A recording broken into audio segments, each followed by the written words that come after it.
Hello दोस्तों, स्वागत है आप सभी का एक नई वीडियो में। आज हम टॉपिक कवर करने वाले हैं, उसका नाम है कल्चर मीडिया। ये पार्ट वन है कल्चर मीडिया का। अब कल्चर मीडिया होता क्या है? अ nutrient material prepared for the growth of micro organism in a laboratory is called culture media. तो कोई भी न्यूट्रिएंट मटेरियल, कोई भी ऐसे एलिमेंट्स या कंपाउंड्स जो हम प्रोवाइड कर रहे हैं बैक्टीरिया को ग्रो करने के लिए लैब में, ताकि हम पर्टिकुलर माइक्रो ऑर्गेनिज्म को ग्रो कर पाएँ और उसके डिजीज का आइडेंटिफिकेशन, उसका डायग्नोसिस कर पाएँ। The main purpose of bacterial cultivation, main purpose क्या है बैक्टीरिया को ग्रो करने का लैब में? टू ग्रो एंड आइसोलेट, उन्हें ग्रो करना और उनको अलग करना। इन्फेक्शन एंड कंटामिनेशन और कोलोनाइजर, उस पर्टिकुलर डिजीज का आइडेंटिफिकेशन या उसका करेक्टराइजेशन कर पाना, मतलब किस टाइप का बैक्टीरिया कौन सी कैटेगरी में है, उसका डायग्नोसिस क्या है, ये सब क्या होता है, मेन पर्पस होता है कल्चर मीडिया का। अब कॉमन इंग्रेडिएंट्स क्या क्या होते हैं कल्चर मीडिया को बनाने में? फर्स्ट है water. Tap water is often use due to low mineral content, but if the local supply found unsuitable, glass distilled और डीमिनरलाइज्ड वाटर इज यूज्ड। तो जो टैप वाटर होता है जनरली क्या होता है, लो मिनरल वाला होता है। तो वो जनरली हम यूज़ कर सकते हैं, लेकिन अगर लोकल लोकल जो सप्लाई है उसमें कंटामिनेशन है, कुछ सीवेज डिस्चार्ज हो रहा है उसमें, या फिर वो अनसुटेबल है, तो उसमें केस में क्या करते हैं हम डिस्टिल वाटर या फिर डीमिनरलाइज्ड वाटर का यूज़ करते हैं। नेक्स्ट होता है अगार। अब अगार होता क्या है? Agar is prepared from variety of seaweeds and is universally prepared for solid media. Agar क्या होता है? अगार एक जेल लाइक सब्सटेंट होता है जो रेड एल्गे से मिलता है, और किससे मिलता है? जो सीवीड्स होती हैं उनसे मिलता है। और ये किस चीज़ के लिए यूज़ होता है? जनरली सॉलिड मीडिया बनाने के लिए यूज़ होता है। अब इसके कंपोनेंट क्या क्या होते हैं अगार के? लॉन्ग चेन ऑफ पॉलीसैकेराइड्स होती हैं, contain variety of impurity of inorganic salts present होते हैं, स्मॉल अमाउंट ऑफ प्रोटीन्स भी प्रेजेंट होता है, traces of long chain fatty acid जो इनिबिटर की तरह काम करता है, जिससे उनकी ग्रोथ को रोकने का काम करता है, और मिनरल्स जैसे कैल्शियम और मैग्नीशियम भी मिलते हैं। Agar does not add to the nutritive properties of the medium and it is not affected by the growth of bacteria. अगार कोई भी न्यूट्रिटिव प्रॉपर्टीज तो ऐड नहीं कर पाता है और वो बैक्टीरिया की ग्रोथ से भी अफेक्टेड नहीं हो पाता है। और अगार होता क्या है? सॉलिडिफाइंग एजेंट की तरह काम करता है कल्चर मीडिया में, extracted from the red algae, Gelidium या ग्रेसिलेरिया। तो कहाँ से एक्सट्रैक्ट होता है? रेड एल्गी से एक्सट्रैक्ट होता है, जेलेडियम और ग्लेसेरिया से। नेक्स्ट है मेल्टिंग पॉइंट। मेल्टिंग पॉइंट जो अगार का होता है वो 90 डिग्री से ज़्यादा होता है, और जो सॉलिडिफाइंग पॉइंट होता है वो 40 डिग्री से कम का होता है। नेक्स्ट हम देखते हैं जो अगला कंपोनेंट है वो पेप्टोन होता है, almost universal ingredient of common media. तो ये क्या होता है? यूनिवर्सल इंग्रेडिएंट होता है मीडिया बनाने के लिए, complex mixture of partially digested proteins. ये कॉम्प्लेक्स मिक्सचर होता है किस चीज़ का? Partially digested protein. ऐसे प्रोटीन जो मतलब पूरे डाइजेस्ट नहीं हुए हैं, थोड़े बहुत डाइजेस्ट हुए हैं, उन्हें उनसे ये बना हुआ होता है। Important constituents are peptones, proteases, amino acid, a variety of inorganic salt including phosphate, potassium and magnesium. ये पेप्टोन, प्रोटीएसेस, अमाइनो एसिड और वैरायटी ऑफ इनऑर्गेनिक सॉल्ट जैसे फॉस्फेट, पोटाशियम और मैग्नीशियम से मिलके बनता है। Certain accessory growth factors such as nicotinic acid and riboflavin also used. तो इसमें कुछ ग्रोथ फैक्टर्स भी होते हैं जैसे निकोटिनिक एसिड और राइबोफ्लेविन। नेक्स्ट हम देखते हैं ईस्ट एक्सट्रैक्ट। ईस्ट एक्सट्रैक्ट क्या होता है? Contain a wide range of amino acid, growth factors and inorganic salts.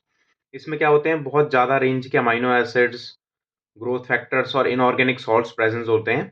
East extract is used mainly as the comprehensive source of growth factor and may be substitute for the meat extract in culture media. Yeast extract कैसे use होता है? Growth factors की तरह use होता है, और ये substitute भी कर सकता है किसी जो हम मीट एक्सट्रैक्ट यूज कर रहे हैं कल्चर मीडिया बनाने में, उसे भी ये सब्स्टिट्यूट कर देता है। अब नेक्स्ट हम देखते हैं malt extract. It consist mainly of maltose. ये जनरली किससे बना होता है? माल्टोज से बना होता है, स्टार्च से, डेक्सट्रिन से और ग्लूकोज से बना होता है। And contain about 5% of protein and protein breakdown products. और 5% प्रोटीन और प्रोटीन ब्रेकडाउन प्रोडक्ट्स भी इसमें प्रेजेंट होते हैं। And a wide range of mineral salts and growth factors. और वाइड रेंज होती है मिनरल सॉल्ट्स की और ग्रोथ फैक्टर्स की भी। नेक्स्ट होता है blood, use for enriching culture media. ये किसके लिए यूज होता है? एनरिचिंग कल्चर मीडिया के लिए यूज होता है। ह्यूमन या फिर एनिमल किसी का भी यूज कर सकते हैं हम। ये जनरली कितना 5 से 10% ब्लड का यूज करते हैं कल्चर मीडिया बनाने के लिए। नेक्स्ट है classification of culture media. Culture media को हम कैसे क्लासीफाई कर सकते हैं? 3 टाइप से कर सकते हैं। पहला एज पर कंसिस्टेंसी, वो कितना गाढ़ा है, लिक्विड है या फिर लिक्विड से थोड़ा ज़्यादा, जैसे सेमी सॉलिड मीडिया हो गया, या फिर सॉलिड है, इस तरीके से। सेकंड, एज पर पर्पस और एज पर एप्लीकेशन, ये हम देखते हैं एरोबिक और अनएरोबिक कल्चर मीडिया के तौर पर, और एज पर कंपोजिशन के हिसाब से भी हम 3 टाइप पे डिवाइड करते हैं। फर्स्ट देखते हैं एज पर कंसिस्टेंसी। कंसिस्टेंसी के हिसाब से हम 3 टाइप पे डिवाइड कर सकते हैं इसे। फर्स्ट है लिक्विड मीडिया, जो पूरा लिक्विड होता है। सेकंड होता है सेमी सॉलिड मीडिया, जो जिसे हम जेल्स भी कहते हैं। और थर्ड होता है सॉलिड मीडिया, जिसे हम अगार्स कहते हैं। ये तीनों डिफरेंशिएट कैसे होते हैं, अगार अगार की जो परसेंटेज होती है उस हिसाब से हम इसे डिफरेंशिएट कर पाते हैं। अभी हम आगे देखेंगे, इसको डिटेल में पढ़ेंगे। नेक्स्ट है as per consistency, as per composition. Composition के हिसाब से 3 टाइप से होता है, synthetic media, non synthetic media और सेमी सिंथेटिक मीडिया। नाम के हिसाब से पता चल रहा है। सिंथेटिक मीडिया, जो सिंथेटिक मीडिया होता है वो किससे बनता है, केमिकल से बनता है। और जो नॉन सिंथेटिक मीडिया वो हमारा नेचुरल प्रोडक्ट से मिलता है। और सेमी सिंथेटिक, जिसमें नेचुरल भी होता है और केमिकल कंपोजिशन दोनों प्रेजेंट होते हैं। अब हम लैब पर्पस या फिर एप्लीकेशन के हिसाब से डिफरेंशिएट करते हैं इन्हें। उसमें एरोबिक कल्चर मीडिया होता है और अनएरोबिक कल्चर मीडिया होता है। एरोबिक मतलब जिसमें ऑक्सीजन यूज हो रहा है, और अनएरोबिक जिसमें ऑक्सीजन यूज नहीं हो रहा है। तो एरोबिक कल्चर मीडिया कौन कौन से होते हैं, बेसल मीडिया होते हैं, शुगर मीडिया होते हैं, enriched media, enrichment media, selective media, differential media, indicator media and transport media. और अनारोबिक कल्चर मीडिया कौन कौन से होते हैं, रॉबर्टसन कुक्ड मीट मीडिया और कुक्ड मीट ब्रॉथ, ये हमारे अनारोबिक कल्चर मीडिया होते हैं। तो हम इसके बारे में डिटेल में नेक्स्ट वीडियो में, नेक्स्ट पार्ट में पढ़ेंगे। तो अभी हम देखते हैं कंसिस्टेंसी के हिसाब से। फर्स्ट हम देखते हैं लिक्विड मीडिया। लिक्विड मीडिया में क्या होता है, कोई भी अगार अगार इसमें एडिट नहीं किया जाता है। तो ये पूरा कैसा होता है, लिक्विड होता है, prepared by adding nutrient to the distil water. बस हम न्यूट्रिएंट ऐड कर देते हैं डिस्टिल वाटर में, तो क्या बन जाता है, लिक्विड मीडिया बन जाता है, इसे हम ब्रॉथ भी कहते हैं। Without solidifying agent, solidifying agent हमारा अगार ही होता है। अगर अगार अगर हम डाल ही नहीं रहे हैं तो सॉलिडिफाइंग एजेंट कुछ उसमें होगा ही नहीं। These media called the broth, तो इस मीडिया को क्या कहा जाता है, ब्रॉथ कहा जाता है। ये 3 टाइप के हो सकते हैं, मतलब एग्जाम्पल इसके जनरली न्यूट्रिएंट ब्रॉथ, मैकोंकी ब्रॉथ और पेप्टोन वाटर। नेक्स्ट है यूजेस। यूजेस क्या क्या होते हैं, रैपिड ग्रोथ ऑफ बैक्टीरिया, अगर बहुत जल्दी ग्रो करना है बैक्टीरिया को तो हम लिक्विड मीडिया का यूज कर सकते हैं। फॉर कंडक्टिंग बायोकेमिकल टेस्ट, अगर बायोकेमिकल टेस्ट भी करने हो तो लिक्विड मीडिया का यूज किया जा सकता है। नेक्स्ट हम देखते हैं सॉलिड मीडिया के बारे में। सॉलिड मीडिया क्या होता है, prepared by adding nutrient to the distil water with 1 to 2% agar agar. तो इसमें क्या करते हैं हम, न्यूट्रिएंट्स को ऐड करते हैं डिस्टिल वाटर में, और 1 से 2% अगार अगार का भी यूज किया जाता है। इस मीडिया को क्या कहा जाता है, अगार कहा जाता है। एग्जाम्पल है न्यूट्रिएंट अगार, मैकोंकी अगार और ब्लड अगार। यूज क्या है, to prepare colony of bacteria to perform diagnostic procedure. तो एक कॉलोनी ऑफ बैक्टीरिया को ग्रो कराने में और उसमें डायग्नोस्टिक प्रोसीजर्स को देखने के लिए क्या करा जाता है, सॉलिड मीडिया का यूज करा जाता है। नेक्स्ट हम देखते हैं सेमी सॉलिड मीडिया के बारे में। Prepared by adding nutrient to the distil water with 0.5 to 1% of agar agar. इसमें क्या करते हैं, न्यूट्रिएंट्स डालते हैं हम डिस्टिल वाटर में, और कितना 0.5 से लेके 1% तक का अगार अगार इसमें ऐड किया जाता है। इस मीडिया को कहा जाता है जेल कहा जाता है। इसके एग्जाम्पल क्या क्या होते हैं, न्यूट्रिएंट्स जेल और मैकोंकी जेल्स। ये किस लिए यूज किया जाता है, यूज कराया जाता है कि डिफ्रेंशिएट करने के लिए motile and non motile micro organisms को।